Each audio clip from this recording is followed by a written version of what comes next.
Hello and welcome to Cole Red Plays Raid Shadow Legends. I am Cole Red, and today we are watching Call of the Arbiter Episode 8. We just finished Episode 7, which was Newt's episode, and in the end of that, we had Newt, Elhain, and Kale defeating the Fire Knight. It also ended with the best finishing line of any of the episodes and the first real swear word that we've heard in any of the episodes. So that was fun and funny. We've been reading the lore along with watching the episodes. So the lore of all the champions involved in the episodes that seems applicable. We've been reading that, and that definitely has been adding some depth for me, and I hope for you, to the experience. So it's enjoyable to watch the episodes. It's enjoyable to read the lore, but when you do them together, they definitely reinforce each other and, you know, kind of deepen and broaden the picture that we're getting. And it just feels more real to me. So it was definitely cool to see that kind of unfold in the last few episodes. Okay, so we are up to 8. And this is the first character from, you know, a clearly evil faction. I think the evil factions are a little bit, you know, in this game, it's like there are factions in conflict, and then there are factions which are clearly, you know, evil. And it seems like the undead, the demon spawn, the Knights Revenant, and the Dark Elves maybe are the evil ones. Although Dark Elves are not quite fully evil, as we've seen with Kale, and they're more of a fallen race. So maybe the least evil of the evil races, who knows? And all the other races just seem to be, you know, regular races. The Galen Pact, the Skinwalkers, Orcs, Ogrins, and Lizardmen don't seem to necessarily be evil, although they are perhaps warlike. And, you know, often cast as the bad guys by the Telerian alliances. So, anyway, it's been kind of interesting to see that, but let's see how they treat this first demon spawn character. None are beyond redemption. Not even her.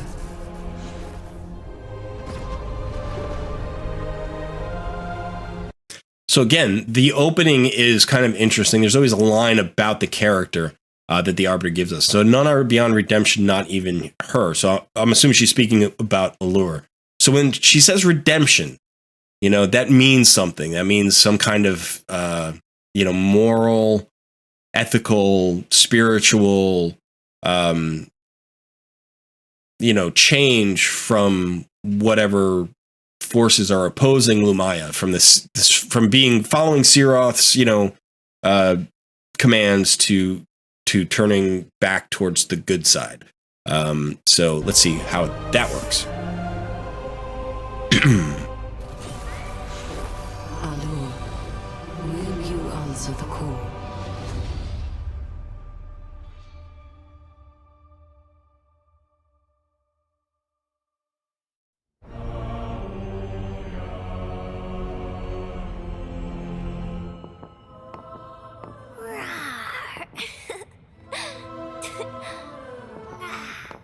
Alure. It's sunrise. To bed. I'm sorry, Mother.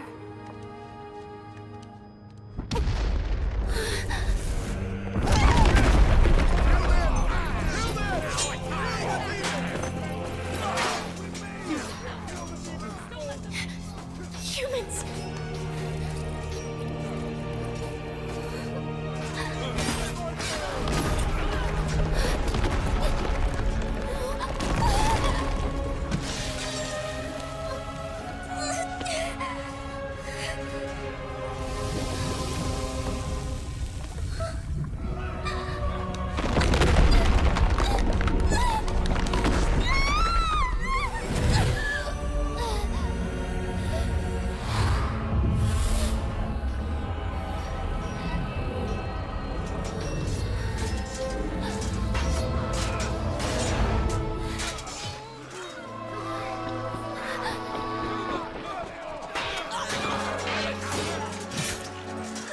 I know why you weep, child. Because you are weak. I will make you strong.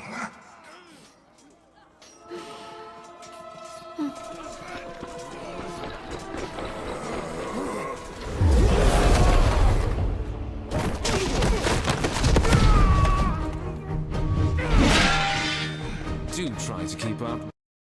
Okay, so that first scene is pretty interesting because I do like how some stories, some, authors, some movies, whatever it happens to be, will take on the perspective of the evil characters and show you their motivation, show you their perspective. So to Alure, she's a child. Her mother was just murdered by humans who have invaded her home. And the broader politics, the history of it doesn't really affect her. Like, she doesn't understand maybe that the races are in conflict for things that her race might have done, as well as what humans have done. For her, it's a very simple interaction. She was peaceful. She was at home. She loves her mother. Her mother was killed by humans who invaded. And, so now she has reason to hate humans. And that perpetuates that cycle of conflict. So that's kind of interesting. Bad Alcazar, we also know through the campaign story, is in league with the demons. So we don't know exactly what that alliance is intended to do, other than, gain power. But there might be some deeper, kind of motivations at play. We'll have to see. But he was there in the home of the demon spawn, and he saved Alure. It looked like Alure's mother may have been Nizana. I think that's the character. We'll have to look there, but she clearly is also a champion in the roster somewhere. So we'll take a look at exactly who that is at the end. But yeah, so far, kind of cool. And it gives you background into how Alure maybe became the champion that she becomes. And then, of course, this scene starts off with Kale and Newt apparently jawing at each other. So we've got that elven dwarven kind of friendly rivalry, maybe not 100% friendly yet, but it'll get more friendly as we go. We'll have to see. Dwarf. Oh, clan boss. On my mark. That's a demon lord. Ready. My father's house! And there he goes.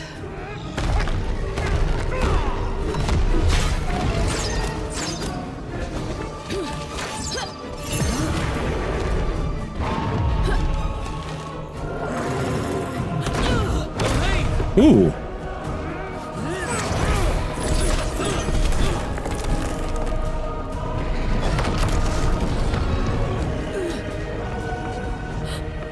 Get the artifact!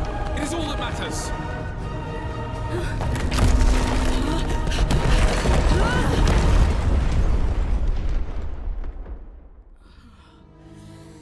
Okay, so super cool that not only does the demon lord appear, but he's not in like his lava pit, right?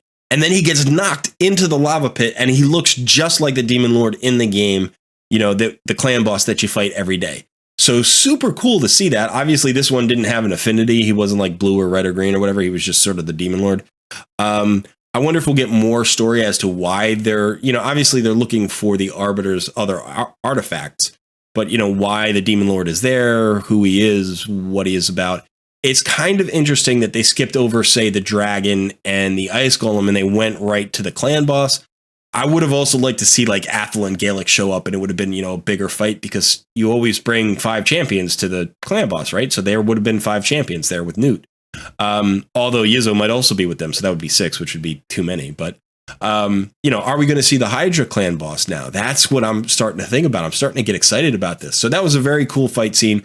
A little bit shorter, maybe not quite as good as the Fire Knight fight scene, but still pretty exciting to see it there. Okay, so now let's see what happens.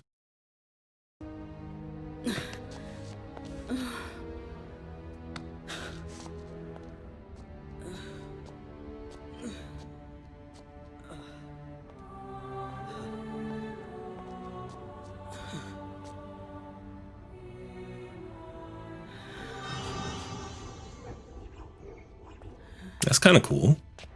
An elf. A demon.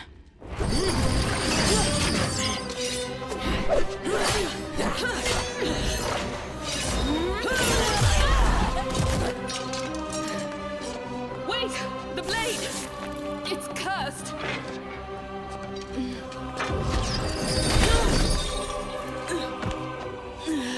fight well. A shame.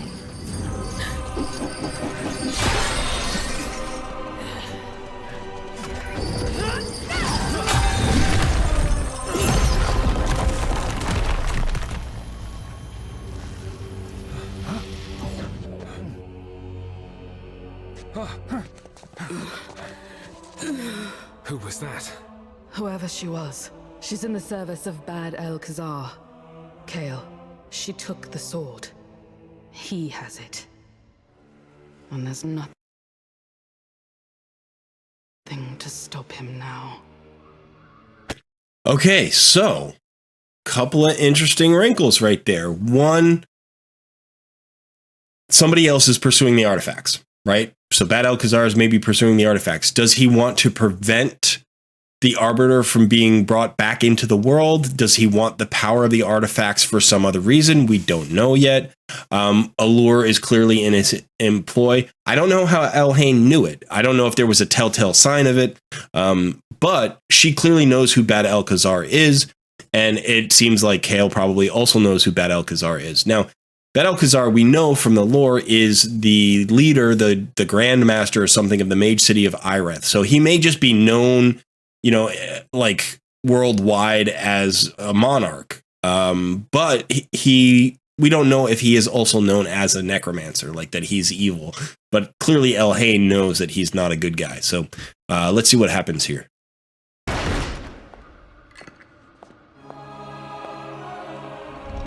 You are no longer the scared little girl that I rescued. You are much more than I ever hoped you would be. You have earned this honor.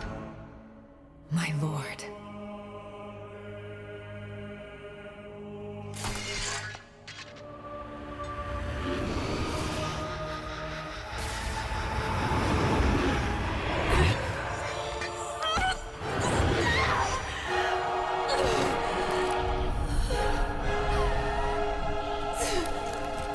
The curse. You knew? The one who broke the blade seal would be assailed by the Arbiter's magic. You have done a great service, Alure. Epics will be composed in your name.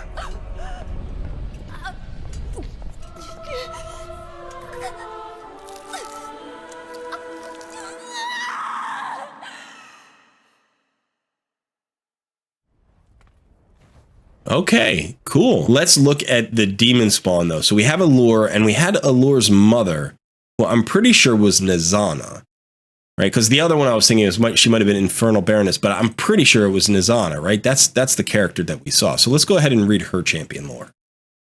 No champion lore. Okay. So we're not getting background on her, despite the fact she was in the episode. That's a little disappointing. Maybe they haven't gotten around to it yet, or maybe they figured she didn't have a big enough role that it really mattered. But I'm hoping that Alure definitely should have some background. Okay. Alure cannot remember her childhood very well. She had a home up in the hills and out of sight. It was an old castle that from the outside appeared abandoned, but was clean, well kept, and warm deep within. She remembers having toys, playing with friends, and exploring the dusty corners of her home. She remembers finding none of that strange. Later, she learned the truth, that her innocence was bought with blood and pain from all around her. As far as the world outside was concerned, demon spawn like her were not born of loving parents. They did not have friends, toys, or childhoods. They did not grow up. To the people of Teleria, the demon spawn were monsters. They crawled from pits in hellish Anathrad, servants of the Dark Lord of Shadow, Siroth. The Dark Lord of Shadow, Siroth. So now we've got a title for Siroth. They were evil to their core. Their existence was bent purely to the destruction of all living things, and their bloodlust was unending. To the people of Teleria, the demon spawn were an existential threat, and any sane human, elf, orc, or lizardman would draw steel and kill a demon spawn without a moment's hesitation. Shielding Alure from the world outside took perpetual vigilance from her family. She had no concept of the sacrifices that her parents made, that all the demon spawn around her made, to exist at all in Teleria. The secrecy, the lies, the danger entailed with every outing for food and supplies, the preparation every day to fight for their lives. All these burdens carried by the adults around her so that Alure could live a happy life. It did not last. Okay, so I'm going to stop there. Again, this is the thing I was talking about before, taking on the perspective of the evil characters, the evil races, the evil cultures in a story to give a little bit more depth and perspective. It's rare in the real world. It's extremely rare in the real world for good and evil to be clearly defined, in terms of at least embodiment in people. All people are both good and evil. We all have that potential. And so when we see stories, when we read stories that, you have people who are clearly good and characters who are clearly evil, like that isn't realistic, right? And so at least giving some depth, some perspective allows you to empathize with the evil characters. You can understand where they've gained their motivations from, where their perspective has come from. I think that's interesting because it reflects more clearly on the real world, and therefore it can enlighten us in some way as to, the humanity, the reality of people who exist in perspectives different than ours, who oppose us or who are just not in alliance with our beliefs, our views, our experiences. So I do find this more interesting. This is really interesting, actually, because it's not just saying that like Alure was an innocent child and she didn't understand, but also in fact that the demon spawn around her parents, knew that they were hated and they took pains to protect themselves with secrecy, and sacrifice, which is not something we would normally associate with demon spawn, right? Demons are evil embodied in most stories. There isn't anything more evil than demons. Even undead are just sort of soulless, right? They have been brought back from the dead. Their bodies have been reanimated, but they don't have the identities that they had in life. So their evil doesn't come from a personality. It comes from a lack of a soul or from the intention of their animators. But demons are evil, right? So this is really interesting to see this level of humanity given to this faction. Okay. It did not last forever. Someone hiding in the castle must have made a mistake, or perhaps finally her family ran out of luck. Either way, the Sacred Order fell upon them, Bannerlord's forces by their side.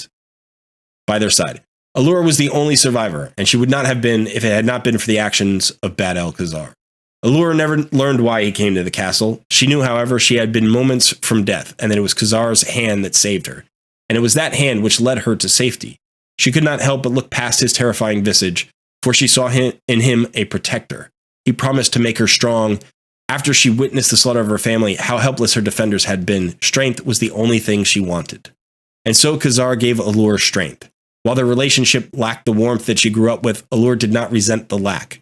Indeed, as far as she was concerned, the warmth of her childhood had left her helpless when danger had finally come. So she trained as hard as Khazar demanded, then even harder still. Khazar honed Alure into a blade. She mastered stealth, magic, and the art of the sword, and Khazar conducted dark rituals that unlocked the power of Alure's demonic blood and increased her power further. By Alure's early teens, she was among the most skilled assassins in all of Teleria. She longed to be let loose, to be sent on missions of mass destruction against the Bannerlords, but Khazar refused, bending her instead towards furthering his own inscrutable interests. She was frustrated, but she obeyed. She trusted Khazar, for his strength had saved her, protected her, and prepared her for the world in a way that nothing else had. That trust would prove misplaced, for a blade, no matter how strong, is but a tool, and tools, once broken, may find themselves discarded. Okay, so we get a bit more of the development of the story. Obviously, we see Bad Alcazar save her as a child. Now we maybe get a little bit of the motivation as to why he did that. It seems like he may have had the power to save more of the demon spawn, but maybe he was looking specifically for somebody like Alure that would give him undying loyalty because he had saved her, and so he didn't bother saving everybody else. Who knows? I don't know. He's an evil character. We don't understand what he's doing. However, I do think Bad Alcazar, I mean, we looked at his lore in the very first episode because we knew that he was going to be the bad guy in the story. And one of the things that it said about him is that, you know, he wasn't always evil. He was not always an evil soul, but he was always ambitious and highly skilled. So he is becoming more evil. in this particular case, it seems like Bad Alcazar is maybe more manipulative, more evil, more powerful than the demon spawn. If I remember the campaign story correctly, the demon spawn were the ultimate source of evil, and Bad Alcazar kind of served their ends, or maybe they were in an alliance together. So it's interesting. We'll have to see how that story unfolds. But again, there is a hole in this story that I don't like. And I think it's very common in fantasy writing, and genre writing in general has a tendency to do this kind of thing where it's like the genre has a history and a background and a language and a culture that is collected amongst all of the works in the genre. And it kind of exists as a, like a zeitgeist or a cultural force of its own. It is within any given moment, there is a way that we, as the audience, interprets fantasy. There is fantasy before Harry Potter and fantasy after Harry Potter. There is the Lord of the Rings high fantasy. There is the Conan the Barbarian, dark, gritty, low fantasy.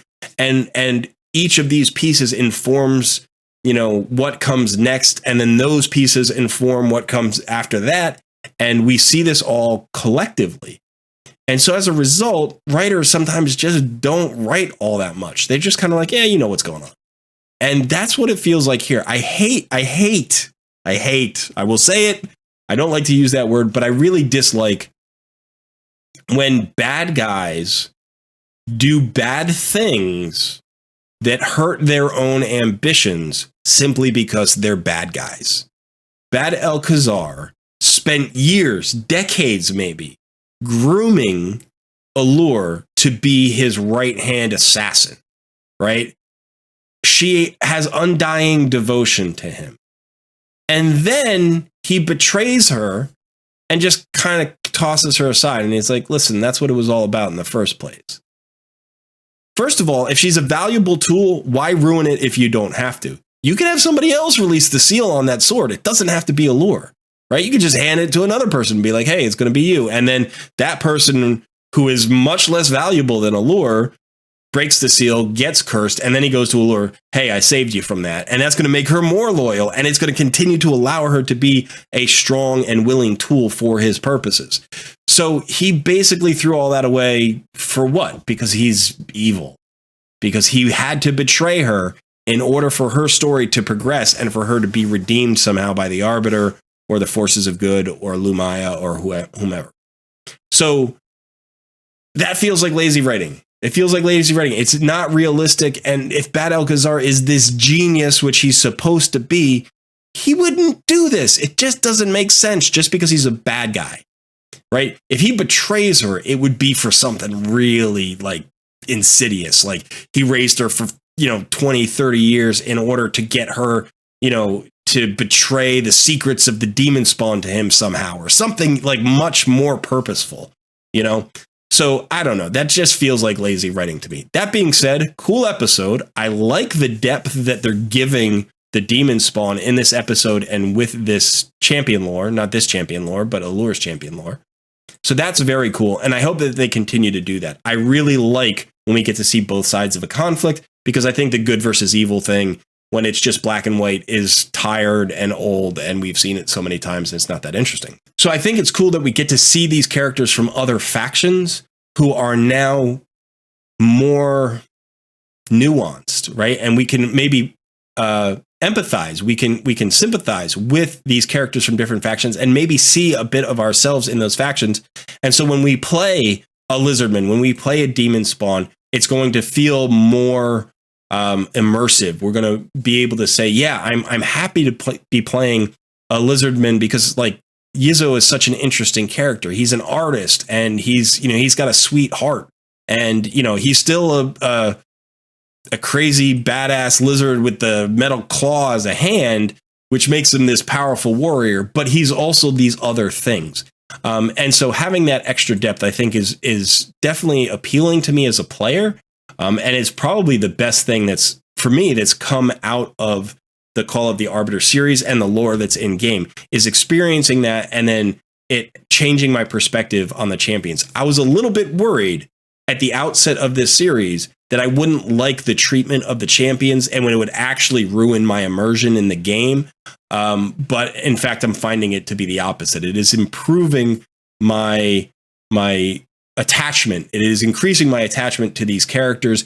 And it's also allowing me to look at more and more characters sympathetically and as characters and not just vehicles for powers. You know, when I look at my champion roster now, you know, there are champions that I would look at and I'd be like, all right, I'll look at Nishak Verminlord. And like, I don't know, he could be kind of a cool comic-y character. You know, he's a little bit like the Goblin Lord in the Fellowship of the Ring, you know, and it's like he's this big rat king and whatever. But now maybe he has these deeper motivations. You know, I don't think of him as necessarily a cartoony character. Maybe he's a noble king of the, you know, of the rats. Maybe he's one who rose to power. Maybe he's the spoiled son of the previous one. I have no idea. But the fact that that is a possibility now makes him more interesting when I play him. When I look at him and I look at his roster and I want him to have champion lore. Oh, and he does. Cool. So I will be reading that champion lore at some other point. It's not really relevant to the story yet. Maybe it'll become relevant to the story. We'll have to see.